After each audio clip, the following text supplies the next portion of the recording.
మీ తల్లిదండ్రుల కళ్ళల్లో 48 గంటల ముందే ఒక వెలుగులు వెలిగి మీ కుటుంబాలలో సంతోషాన్ని ఈరోజు శిల్పకళ వేదికగా తెలంగాణ రాష్ట్ర ప్రభుత్వం ఏర్పాటు చేసింది. మనస్ఫూర్తిగా తెలంగాణ ఉద్యమంలో భాగస్వాములై ఆనాడు ఉస్మానియా కాకతీయ యూనివర్సిటీలలోనే కాకుండా తెలంగాణ జిల్లాలలో ఉన్న కళాశాలలు యూనివర్సిటీలలో అలుపెరగని తెలంగాణ పోరాటం చేసి మీ తోటి విద్యార్థులైన శ్రీకాంతాచారి, వేణుగోపాల్ రెడ్డి, ఈశాన్ రెడ్డి, యాదయ్య లాంటి తెలంగాణ యువ విద్యార్థులు తమ జీవితాలను దారబోసి ఆత్మ బలిదానాలు చేసుకొని తెలంగాణ రాష్ట్రాన్ని సాధించింది. ఒక శ్రీకాంతాచారి, ఒక యాదయ్య, ఒక కానిస్టేబుల్ కిష్టయ్య కన్న కలలు మా ప్రాణాలు పోయినా పర్వాలేదు, మా కుటుంబాలు అనాథలైనా పర్వాలేదు, ఈ తెలంగాణ రాష్ట్రంలో లక్షలాది మంది నిరుద్యోగుల యువకుల యొక్క కలలు పండాలి, ఈ తెలంగాణ రాష్ట్రం సస్యశ్యామలం కావాలి అని వాళ్ళు ఆత్మ బలిదానాలు చేసుకొని తెలంగాణ రాష్ట్రాన్ని సాధించారు. ఆనాటి రాజకీయ పార్టీల నాయకులు నీళ్లు నిధులు నియామకాలు అనే నినాదంతో తెలంగాణ ప్రజల యొక్క బలమైన ఆకాంక్ష 60 సంవత్సరాల సుదీర్ఘ పోరాటాన్ని రాజకీయ ఆయుధంగా మార్చుకొని వచ్చిన తెలంగాణలో 10 సంవత్సరాలు అధికారాన్ని చెలాయించి నిరుద్యోగ సమస్యను పరిష్కరించలేదు. వాళ్ళ కుటుంబ సభ్యులు, వాళ్ళ బంధువర్గము ఆగర్భ శ్రీమంతులు ఎలా కావాలి, నిజాం నవాబుతో పోటీ పడే ప్రపంచంలోనే ఈనాటి భాషలో పోల్చాలంటే అదానీ అంబానీలతో పోటీపడి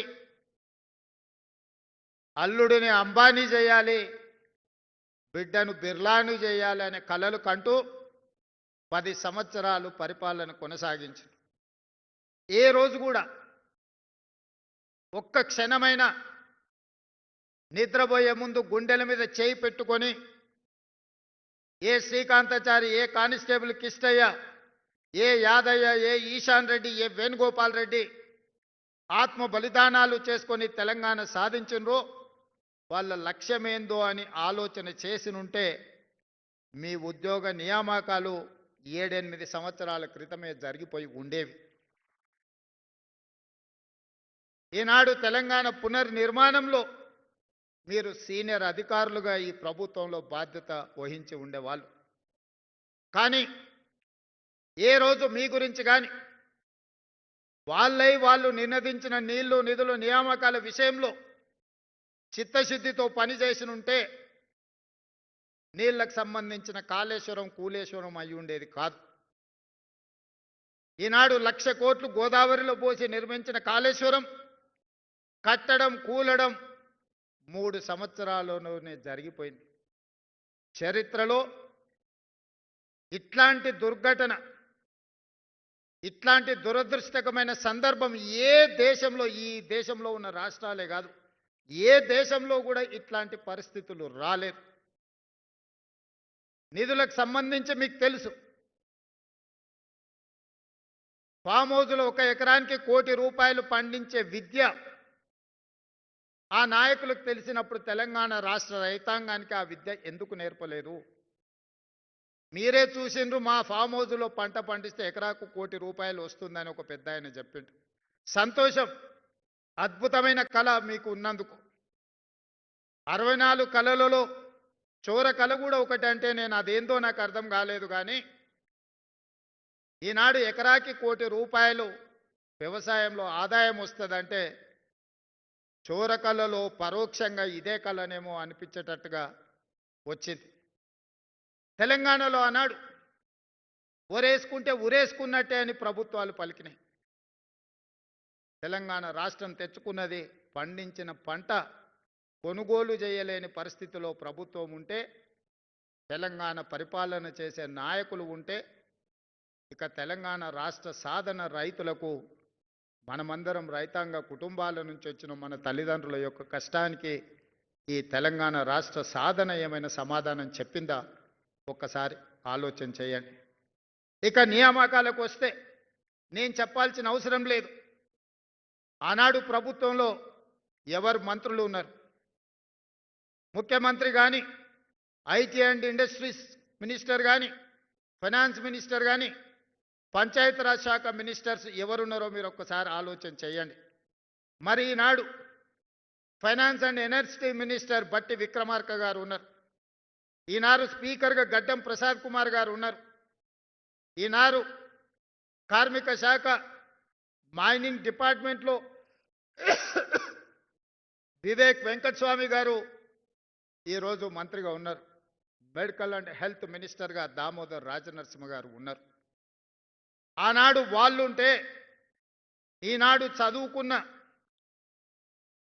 గ్రామీణ ప్రాంతాలలో దళిత వాడల్లో పెరిగిన బట్టి విక్రమార్క గారు, దామోదర్ రాజనరసింహ గారు, అడ్లూరి లక్ష్మణ్ గారు, వివేక్ వెంకటస్వామి గారు, గడ్డం ప్రసాద్ కుమార్ గారు, ఒక సీతక్క, ఒక కొండా సురేఖ ఈనాడు ప్రభుత్వంలో భాగస్వాములై ఒక విద్యార్థి నాయకుడిగా రాణించిన పొన్నం ప్రభాకర్ గారు ఈరోజు మంత్రిగా తెలంగాణ రాష్ట్ర సాధనలో పార్లమెంట్లో కొట్లాడిన పొన్నం ప్రభాకర్ గారు ఈనాడు ఈ ప్రభుత్వంలో ఉన్నారు. అందుకే ఆనాడు పార్లమెంట్లో ఓడిపోయిన, కరీంనగర్ పార్లమెంట్లో ఓడిపోయిన ఒక పెద్ద ఆయనకు ప్లానింగ్ కమిషన్ వైస్ చైర్మన్గా 100 రోజులు తిరక్కముందే ఆనాడు ప్రభుత్వం ఇచ్చింది. నిజామాబాద్ పార్లమెంట్లో ఓడిపోయిన కుటుంబ సభ్యులకు తక్షణమే ఎమ్మెల్సీ పదవిచ్చి వాళ్ళ కుటుంబంలో ఉన్న అన్ని ఖాళీలను భర్తీ చేసుకున్నారు. వయసున్న వాళ్లకు, అనుభవం ఉన్న వాళ్ళకు, అర్హత ఉన్నా అర్హత లేకపోయినా కుటుంబంలో ఏ ఒక్కరిని ఖాళీగా ఉంచకుండా ప్రభుత్వంలో ఉన్న అన్ని హోదాలలో వాళ్ళనే భర్తీ చేసుకున్నారు తప్ప 2015లో నోటిఫికేషన్ తర్వాత 2025 వరకు గ్రూప్ 2 నోటిఫికేషన్ల యొక్క భర్తీ జరగలేదు అని అంటే ఆనాటి ప్రభుత్వం యొక్క ప్రాధాన్యత ఏంది, ఈనాటి ఈ ప్రభుత్వం యొక్క ప్రాధాన్యత ఏంది? చదువుకున్న యువకులుగా మీరు ఆలోచన చేయండి అని చెప్పి మీకు సూచన చేస్తున్నా. ఉమ్మడి రాష్ట్రంలో సమైక్య పాలనలో 2011లో గ్రూప్ 1 నోటిఫికేషన్ ఇస్తే మళ్ళీ 2025 20 రోజుల క్రితం 562 మంది గ్రూప్ 1 అధికారులను నేను, మా మిత్రులు బట్టి విక్రమార్క గారు నియామక పత్రాలు ఇచ్చే వరకు 15 సంవత్సరాలు గ్రూప్ 1 ఉద్యోగ నియామకాలు జరగలేదు అని అంటే ఇంతకంటే దుర్మార్గమైన పరిస్థితులు ఎక్కడైనా ఉంటాయా? మీరు ఒక్కసారి ఆలోచన చేయండి. 22-23 సంవత్సరాల వయసులో తండాల నుంచి, గూడాల నుంచి, మారుమూల పల్లెల్లో నుంచి ఒక బలమైన ఆకాంక్షను తీసుకొని మీ తల్లిదండ్రులు ఉపాధి హామీ కూలీ చేసి రూపాయి కూడబెట్టి హైదరాబాద్కు పంపించి అశోక్ నగర్ చౌరస్తాల్లో, దిల్సుఖ్ నగర్ చౌరస్తాల్లో, అమీర్పేట్ చౌరస్తాల్లో కోచింగ్ సెంటర్లలో మిమ్మల్ని చేర్పించి గ్రూప్ 1 అధికారులుగా, గ్రూప్ 2 అధికారులుగా మీ ఉజ్వల భవిష్యత్తు ఉండాలి అని పంపిస్తే 10-15 సంవత్సరాలు పరీక్షలు నిర్వహించకపోను, నిర్వహించిన పరీక్షల యొక్క ప్రశ్నాపత్రాలు జిరాక్స్ సెంటర్లో పల్లి బఠానీలలాగా అమ్ముతుంటే గుండె పగిలి రోధించిన విద్యార్థుల గురించి ఎప్పుడైనా ఆనాటి పాలకులు ఆలోచన చేసిండ్రా? మీరు ఒక్కసారి ఆలోచన చేయండి మిత్రులారా.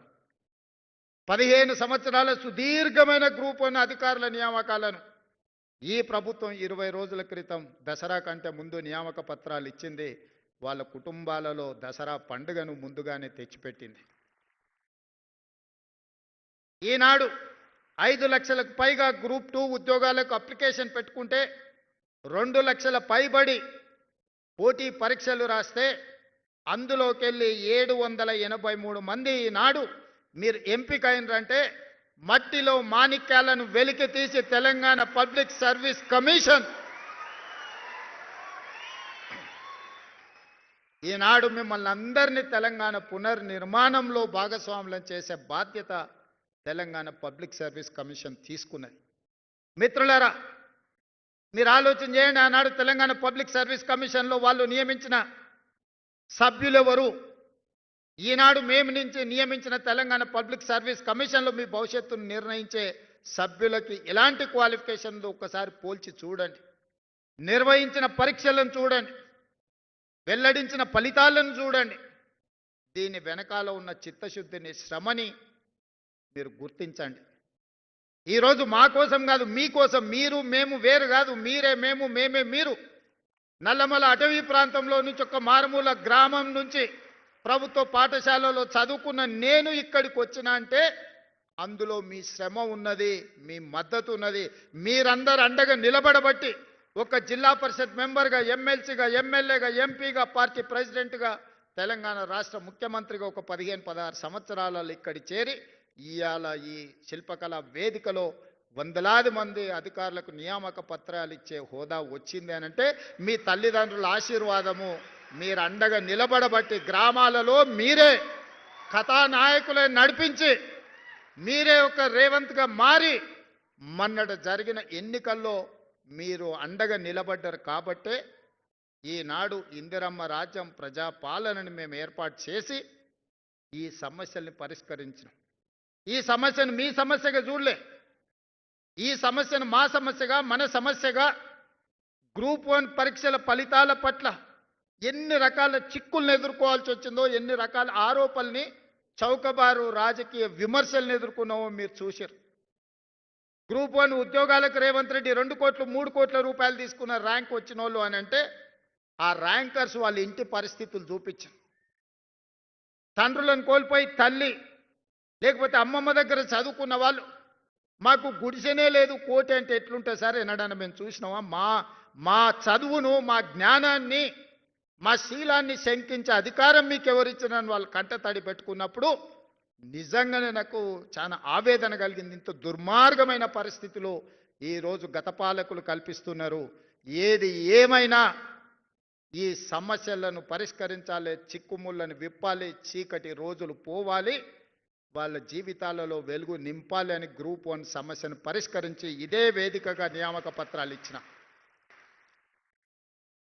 వాళ్ళకంటే ముందే మీకు ఇచ్చి ఉండొచ్చు. కానీ గ్రూప్ 2లో ఈనాడు గ్రూప్ 1లో సెలెక్ట్ అయిన వాళ్ళు చాలామంది సెలెక్ట్ అయినారు. ఒక్కసారి వాళ్ళ గ్రూప్ 2 ఉద్యోగాలు ఇచ్చిన తర్వాత గ్రూప్ 1 ఇస్తే ఈ ఖాళీలు మళ్ళీ నోటిఫికేషన్కి వెళ్ళాల్సి వస్తుంది. ఎందుకు మొదట గ్రూప్ 1 ఇచ్చినాం, గ్రూప్ 1లో సెలెక్ట్ అయినాక మిగిలిన అన్ని ఖాళీలని ఇవాళ గ్రూప్ 2గా మిమ్మల్ని భర్తీ చేస్తున్నా. అంటే మీకు ర్యాంక్ వచ్చి కూడా ఒకవేళ అందులో ఉన్న వాళ్ళు ఇందులోకి వస్తే మీకు అవకాశాలు కోల్పోతాయి. కాబట్టి మీ అవకాశాలు పోకూడదు. మళ్ళీ నోటిఫికేషన్ ఇస్తే ఆలస్యం అవుతాయి అన్నారు. మీరు ఎంపిక అవుతారో కారో అని మీ బాధ నా బాధగా ఆలోచన చేసి మొట్టమొదట గ్రూప్ 1 నియామకాలు చేపట్టి ఇవాళ గ్రూప్ 2 నియామకాలు ఇస్తున్నా.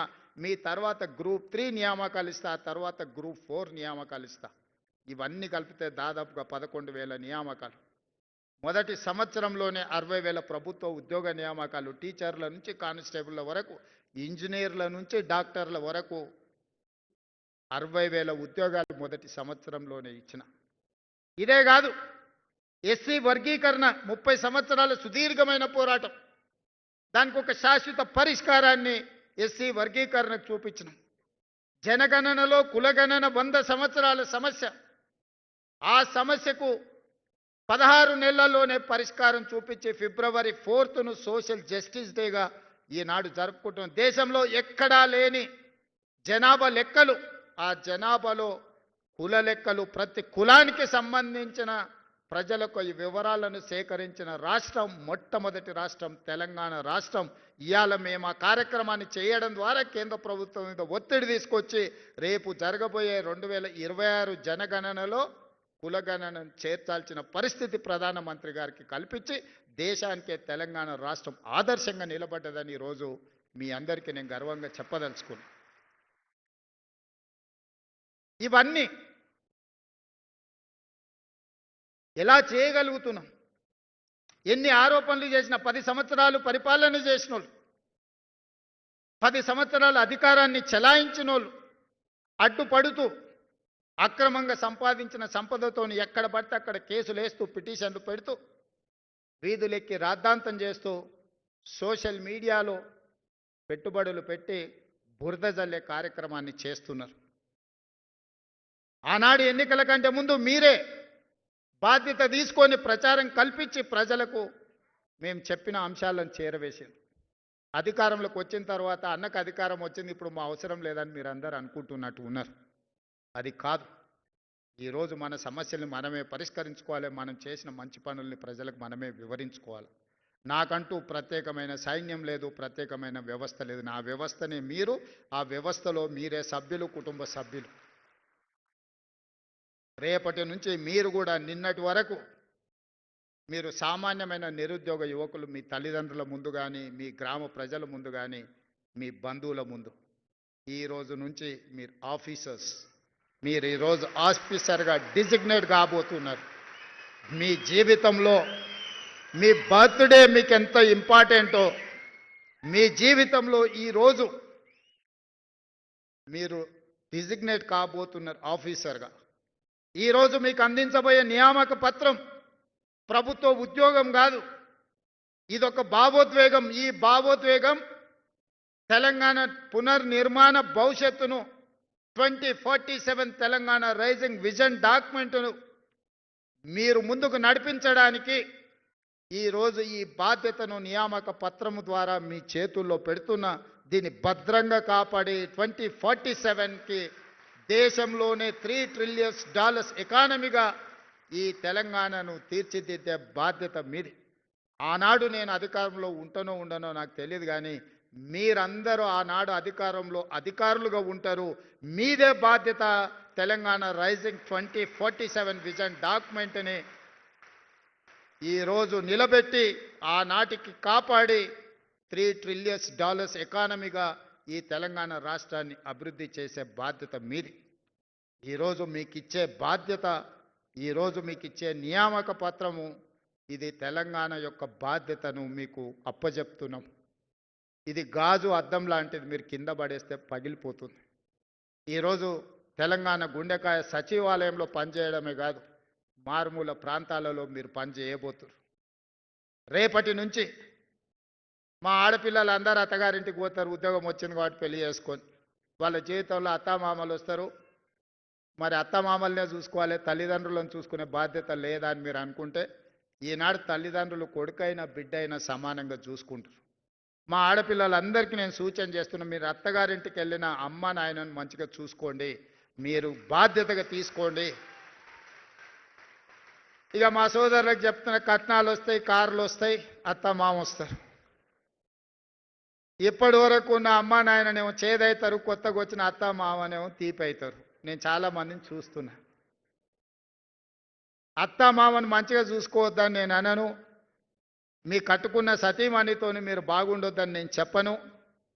కానీ మీరు అధికారులు అయిందంటే మీ తల్లిదండ్రుల యొక్క కష్టము, శ్రమ, వాళ్ళ రక్తాన్ని చెమటగా మార్చి మిమ్మల్ని భుజాల మీద మోసింది కాబట్టి ఇవాళ మీరు అధికారులు అయ్యింది. మీ తల్లిదండ్రులను మరవకండి, వచ్చిన ఊరును కన్న తల్లిదండ్రులను మరవకండి, మన నేపథ్యాన్ని మరవకండి. మీరు ఏ కుర్చీలో కూర్చున్నా మీ ఎదురుకొచ్చి నిలబడ్డ ఒక పేదవాడు మీ కళ్ళల్లో మీ తల్లిదండ్రులే ఒక అధికారి దగ్గర పోయి నిలబడితే ఏం పరిస్థితి ఉంటుందో మీరు అది ఒక్కసారి ఆలోచనలకు తెచ్చుకోండి. సహాయం, నిస్సహాయంగా మన దగ్గరకు వచ్చేవాడికి సహాయం చేయడమే మన బాధ్యత. ఈరోజు మీకు ఇస్తున్న అధికారం నిస్సహాయులకు సహాయంగా అండగా నిలబడే అధికారం ఈరోజు ఈ ప్రభుత్వం ఇస్తుంది. నేనైనా మీరైనా మనమైనా నిస్సహాయులకు సహాయం అందించడమే మన బాధ్యత. కన్న తల్లిదండ్రులను, పుట్టి పెరిగిన సొంత ఊరిని అభివృద్ధి చేసుకోవడం మన బాధ్యత. మీరు అంకితమవుతారని నాకు సంపూర్ణమైన విశ్వాసం ఉన్నది. మీ అందరి పట్ల నాకు నమ్మకం ఉన్నది. మీరందరూ పెద్ద ఎత్తున చప్పట్లు కొట్టి నాకు మాట ఇవ్వాల్సిందిగా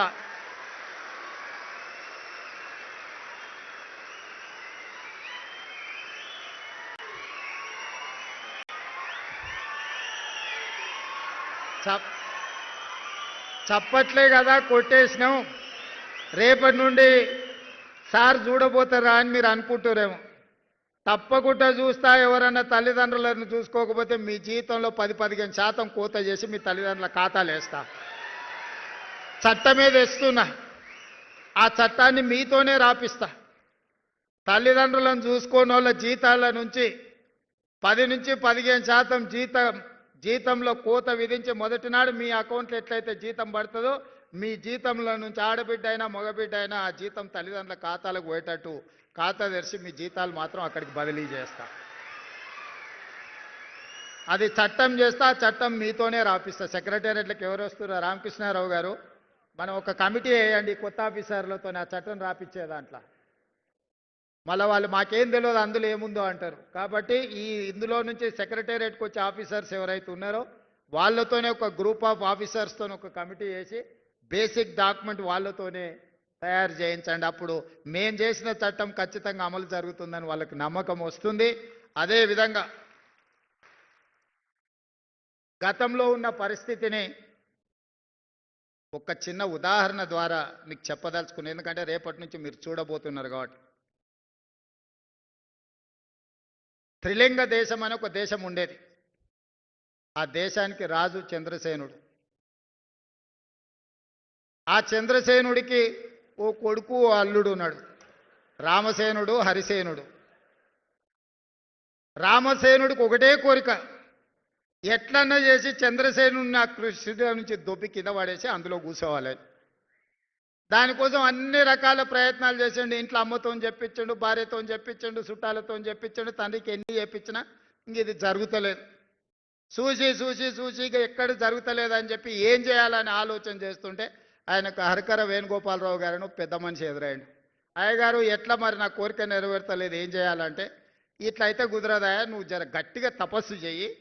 తపస్సు చేస్తే దేవుడు ప్రత్యక్షమవుతాడు. ఇక నువ్వు దేవుని కోరుకుంటే మాత్రం నీ కోరిక నెరవేరేటట్టు ఉంది అని సూచన చేసిండు. సరే మంచిదని ఎత్తుకుతే ఆదిలాబాద్లో 1000 ఊడల మర్రి కనిపించింది. ఇది అయితే బాగుంటుంది తపస్సు అని. రామసేనుడు పోయి 1000 ఊడల మర్రి కింద కూర్చొని ఇక కఠోరమైన తపస్సు తంత్రాలన్నీ చదువుతుంటే ఇక మొత్తం త్రిలింగ దేశంలో ఉన్న అందరికీ నిద్రలేని పరిస్థితులు వచ్చినాయి. ఈ లోపల హరిసేనుడుకు పొన్నం ప్రభాకర్ లాంటి మిత్రుడు చెప్పిండు, మీ బావమరిదాడ తపస్సు చేస్తున్నాడు, కుర్చీ పోయేటట్టే ఉంది, మరి నీ సంగతి ఏంది అని. అమ్మ ఇదేదో ప్రమాదానికే వచ్చేటట్టున్నా. ఆయన కూడా ఆడిపోయింది, ఏం చేస్తుండో బావమరిది చూద్దామని. చెట్టు కింద బావమరిది మర్రి చెట్టు కింద కూర్చొని కఠోరమైన తపస్సు చేస్తున్నాడు. బావ తెలియకల్లోడు, దేవుడు అనేటోడు పైనుంచే కిందికి వస్తాడు కదా ప్రత్యక్షమైతే అని మర్రిచెట్టు ఎక్కి మర్రిచెట్టు మీద కూర్చొని ఆయన కూడా తపస్సు కూర్చున్నాడు. వస్తా వస్తా ఫస్ట్ నా దగ్గరికి వస్తాడు కదా, మనమే ముందుగాల దేవునితో మాట్లాడదామని. నిజంగానే మర్రిచెట్టు ఎక్కి కూర్చొని ఆయన కూడా ఇక కఠోరమైన తపస్సులు ఆయన భాగస్వామి అయ్యాడు. ఇక దేవుడికి కూడా నిద్ర భంగం కలిగి ఇలా సంగతి ఏందో చూద్దామని రానే వచ్చిండు. వచ్చేటప్పుడే మధ్యలో హరిసేనుడు కల్పించడు. ఏం భక్త చాలా తపస్సు చేస్తున్నావు, ఏంది నీ కోరిక అని. హరిసేనుడికి అనుమానం వచ్చింది. నేను ఏం కోరినా కింద వాడు బామర్ది ఇంకేం కోరుకుంటాడో తెలియదు, ఈయన సంగతి చెప్తుండని. ఏం లేదు దేవుడా, నాకు ఒక కన్ను ఓడు అని అడిగాడు. ఆయన అడిగాడు, నువ్వు ఇంత తపస్సు చేసింది నీ కన్ను పొడిపించుకోవడానికి అని. నేను చెప్తా కదా దాని వెనకాల ఉన్న మతలబు, నువ్వైతే పొడువు అన్నాడు. ఓకే నీ కోరిక నెరవేర్చాను. ఒక కన్ను ఓడిచాడు. పొడిచి ఇంకా కిందికి వచ్చాడు రామసేనుడి దగ్గరికి, బావమారి దగ్గరికి. బావమారిదికి బావ మీద అనుమానం, వీడు తెలుగు కల్లోడు తెలుగు ఆలోచన చేస్తాడని. సరే మంచిదని ఆలోచన చేసి రామసేనుని కూడా అడిగాడు, దేవుడు ఏంది నీ కోరిక అని. ఇక ఎక్కువ ఆలోచన చేస్తే మనకు అసలే తెలివి తక్కువ, ఎక్కువ ఆలోచన చేస్తే అనవసరమైన నష్టం. మా బావ ఏం అడిగిందో దానికి నాకు రెండింతలి అని అడిగాడు. ఇక దేవుడు కూడా అల్క ఉన్నది కదా ఇది అని ఈయన 2 కళ్ళు ఓడిచేసి, వానికి ఒక కన్ను లేదు, ఇంక 2 కళ్ళు లేవు. ఇక దేవుడు పోయినాక మళ్ళీ ఇద్దరు కలుసుకురు.